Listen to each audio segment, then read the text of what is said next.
Ryan, for you, I know the Flyers have been talking a lot about, okay, now guys need to take the next step.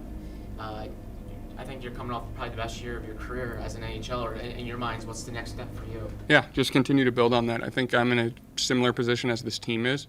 I mean, we had a great year as a team, and I did as an individual, but still not good enough, So for us to make that next jump forward, I think it's going to take all of us individuals. I mean, we've got a young core, great group of guys, and we all just need to make another step forward, including myself. So that's what I'm looking to do.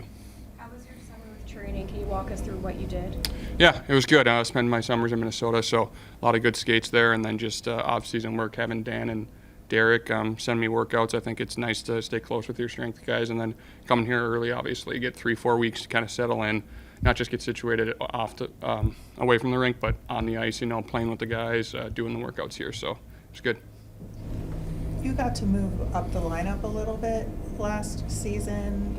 What do you do to prepare your mindset to be able to give yourself those opportunities again this year? I think just more of the same. I think in this league, especially the NHL, it's all about consistency. So, I mean, when a coach and an organization can rely on you game in and game out, I mean, it's a long season. I think that's kind of what I've learned throughout my career. It's not so much the flashy moments, but it's more so just bringing it every night and what your teammates and what your coaches can expect from you. So I guess just working on that, I think, is the biggest thing for myself. Going into last season, you had a lot to prove. You kind of took a prove-it deal to come here. John Tortorella talked a lot about how he liked that about you, that you were willing to bet on yourself and then come in and show it.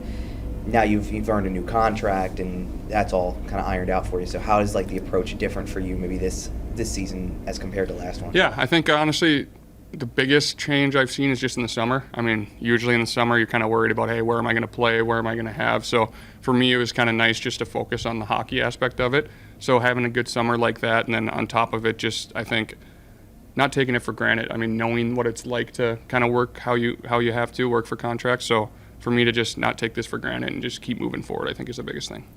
I know last year with the one-year contract before the extension, I'm not sure how situated you were able to get living like where you lived and whatnot. Are you now situated, and is it pretty much a relief now that you can be like, all right, 2-year deal, I'm Yeah, for sure. No, I think last year was my first year leaving the place where I had, and I got to keep my apartment for the summer. So it was nice just keeping all my stuff there and just super easy on myself mentally to come in knowing where I'm going to live, knowing I got guys around me and stuff. So that part was awesome. What have you seen from Matvei Mishkov? I know everyone's been talking about him.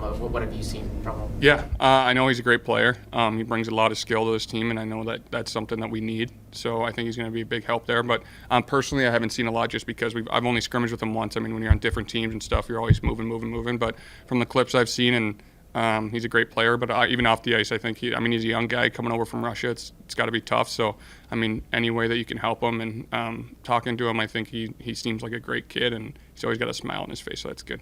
Do you have any goals or expectations for yourself for this upcoming season that you want to achieve personally that you want to share with us? I think, honestly, the thing I touched on earlier was just that consistency aspect. I think just bringing my game night in and night out and having my teammates and my coaches trust me that when they put me on the ice, they can expect good things, I think is the biggest thing. Are you at a point now where some of the younger guys are coming to you for advice, and how does that feel? Is like a little bit of a change? Yeah, I don't know if they're coming to me, but yeah, definitely can help them out. I think just keeping the locker room light and making sure they're part of it. I think that's the biggest thing, because me as a young guy, I mean, you got to remember it's tough. Like, you're coming into a new situation, whether they're nervous, excited, a little bit of both. I think being an older guy and being through that, I think the biggest thing you can do is just make it easier on them and letting them know that they're part of this group is something that I can do definitely. Training back home in Minnesota, do you train with any other NHL guys? On ice, yes. Off ice, no. I train by myself off ice, but on ice I skate with a few guys that I've skated with for a while, and then some childhood friends. Like, sometimes I'll shoot on Jake Ottinger. He's a goalie for Dallas, so he always asks me to go skate on him. Me and him are really good buddies, so shooting on him is always a fun thing to do in the summertime for me. That's got to be a pretty good guy to shoot on. Yeah, no, it's great. Yeah, I don't score a lot, so it's game-like. Yeah.